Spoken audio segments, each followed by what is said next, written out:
You're listening to the Artist King podcast. This is DTM of DeltaTangoMike.com, and this is the Artist King podcast, episode 79. Please take the time to download the Artist King podcast in your favorite platform and listen anytime. We would like to hear your opinions and suggestions, so please direct your comments to dtm@artistking.org. The Artist King podcast is available on iTunes, Spreaker.com, Stitcher Radio, and ArtistKingArchive.com. This week, we interview the artist known as Love365, spelled with the zero instead of the letter O, aka Michelle Simpson. Michelle is one of the team members of the upcoming Sharpie Slam 2015 at the Biltmore Hotel October 7th. More on that in a bit. Michelle is an artist of various mediums including fine art, markers, acrylics, pencils, paper, canvas, and even health and beauty products. She has spent time researching and working on products for your hair, skin, and health. She is all Love 365 and a few of the original AT aliens. Check out her website, her FB, and her social medias under Love 365 brand. The Artist King podcast is made possible by the support of our sponsors. You can find them on the partners page at artistking.org, and they include the law offices of Deborah Gonzalez Esquire, VelocityScreenPrint.net, Revolskate.com, Old Hub at Giant, Southside Sickest, Mex Manny Beats, The Biz Garage, Supernova South, Sharpie Slam 2015, the biggest, baddest art event of 2015 is coming to the Biltmore Hotel Wednesday, October 7, 6 to 9 p.m. 6 teams go toe-to-toe and only one will be crowned ATL Supreme Champ. Tickets now available at supernovasouth.org. Now on to our Michelle Simpson Artist King interview.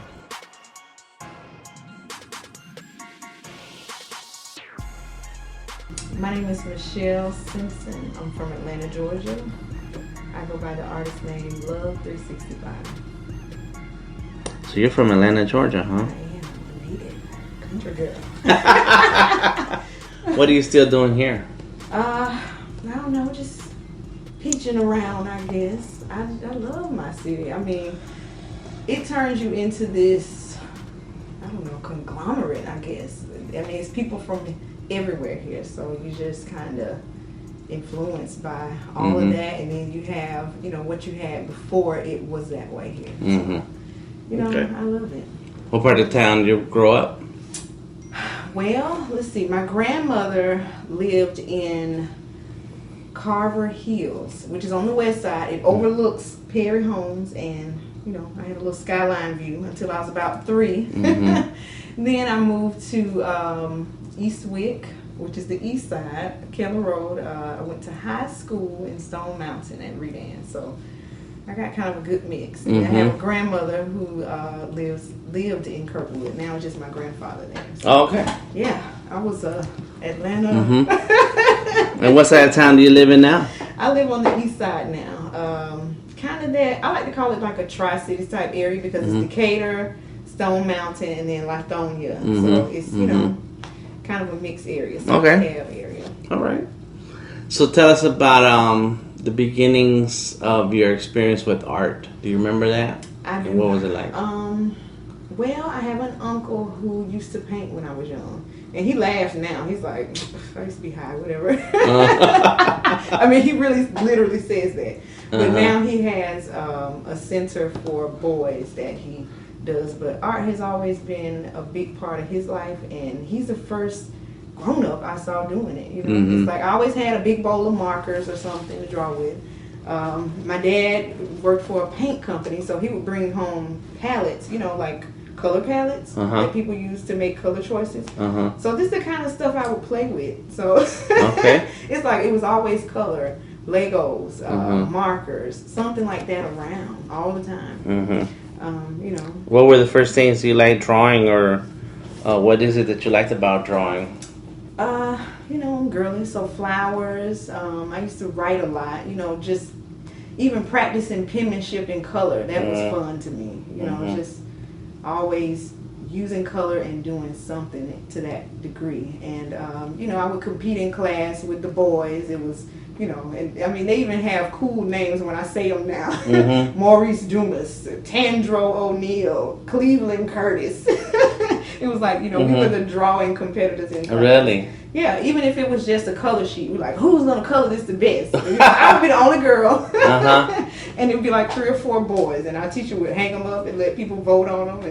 And it was just, that was, 5th grade, 4th grade. It was just always around, and it was always fun. So, and I guess as I gotten older, I kind of stopped doing it. But when I saw other people were doing it, it was kind of like, wait a minute, I could be still doing this. And so I kind of wanted to get started back doing it. So before you stopped doing it, growing up, did you think that you wanted to be an artist, or did you know what an artist was? I saw it as such fun that I was just like, maybe this could be a job. But I just didn't see any adults doing it. So it was kind of like, how would I do that? Right. And I didn't have the encouragement to do it. So it was kind of like... Teachers did not approach you and say, you should try out for this or that art class or... I had an art class in high school. Let me see, I think I took 2 years of it. There were the students who were, doing the, the honors program for arts and, submitting to shows and stuff then. And we would have shows at the school that I participated in, but it was never to where I thought about it as being a career. I mean, I was into technology too. So, I would go to the animation module in technology class. Like, that would be my art. So, I don't know. I kind of got the technology side and kind of pushed the art side back. But now that it's so much of both, it's like you can kind of combine the two. So, yeah. So coming out of high school, what did you go to college, or did you just get a job? I went to DeVry, Decatur. All right. And my mother was, she was cool with that. It was kind of like, I know people that are doing pretty good who are going into technology. And I had a cousin who did that. But I thought, I'm not really interested in this. What's the thing here that has the highest median income coming out of school? And it was the TCOM program. So I said, okay, I'll do that. And it served me well as far as being able to, finance being a single mother and trying to be an artist. It served me well in that degree, but I know it's not what I want to do. So, I do that. And are you still in that same field? Draw. Yeah, I work for a company called Vonage. Oh, really? But it's fun because they're fun. The thing about the techie side of things is people are relaxed. You can be who you want to be. It's an equalizer. It's like, as long as you know this stuff, we're cool with you. And that's the same way artists are.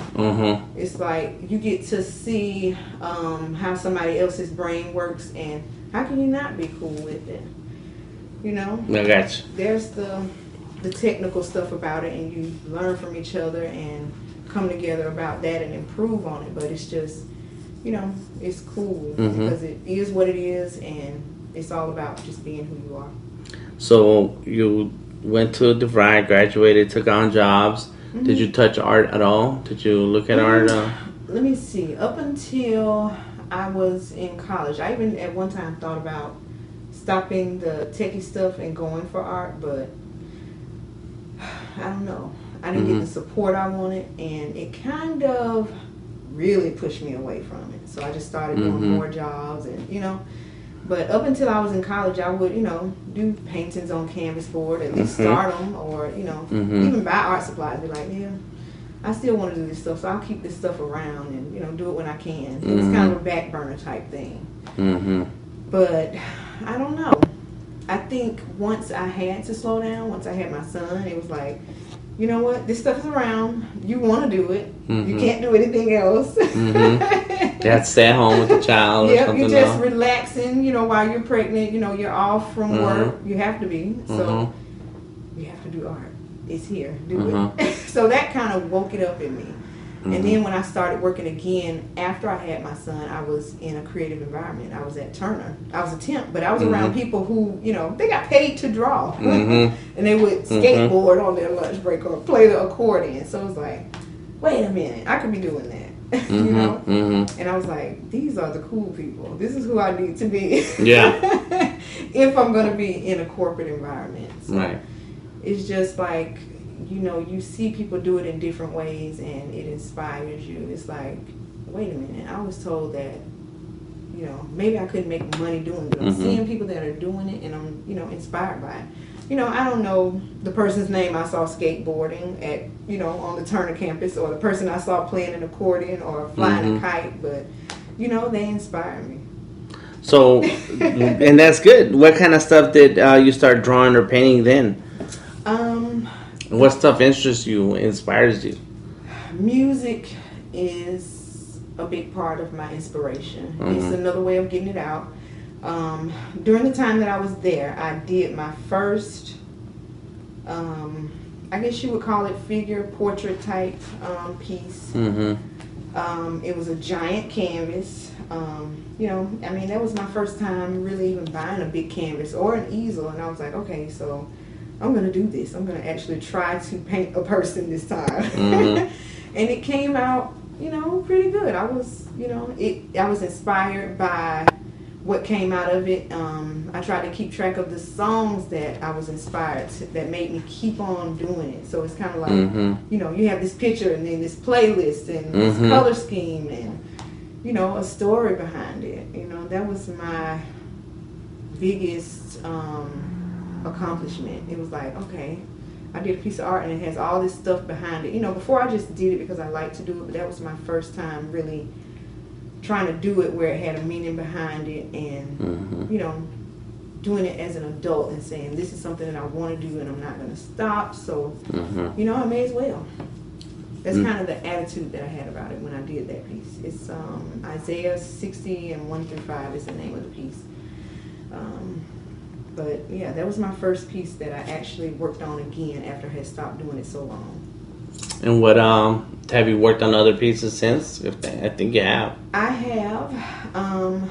I did a series, and I started that just on a whim. I went to a NACA seminar, a home buying seminar for first-time home buyers, and it's I don't want to call it a low-income program, but they showed you kind of what you would need to do in order to own a home, and you go through the courses and you come back and help other people. So I was there and I met this guy and he ended up getting a home, but he said, you know what, I want you to do a piece for me that I can hang in a foyer. So I took one of those little 3x3s and I did a preliminary, and I said, okay, this is nice, maybe I can do these in color, because I did it in black and white. He said I wanted it to be something that would go with a piano. So I did that little small piece, and I was part of one of your courses, the Artist King course, and we had to do a Me, Myself, and I. All of this was happening around the same time, so I did another series as part of the Me, Myself, and I art show for your course. That was those in color, and that was my first attempt at doing that, and I just called that series T-Sogs, self-portraits of myself. It's, I don't want to consider it a style, but I guess I kind of do. You just take a person or a concept or a song and turn it into a color scheme and a series of shapes that it brings to your mind. And that's what I did for that series. I was like, you know what? I'll do these 3 paintings with colors that I like and, things that remind me of myself. And, it was hard, but I did it and I finished it, and I organized the story behind it and the meaning behind it, and that was another piece that I did. I would like to do more of those, but I think they're kind of personal, and I don't know. I think I would rather have people say, do one of these of me, spill something out of your brain that makes you think of me in those. So I did that series, and I started on one more like that. I also did a flower portrait. That's kind of, it's more of a feminine concept, but I think there are men who could be portrayed as flowers, but I did my cousin as a gladiolus. She's small, but she's tough, and she's, she has 2 daughters, so I just did a gladiolus with 2 buds, and I don't know, I just like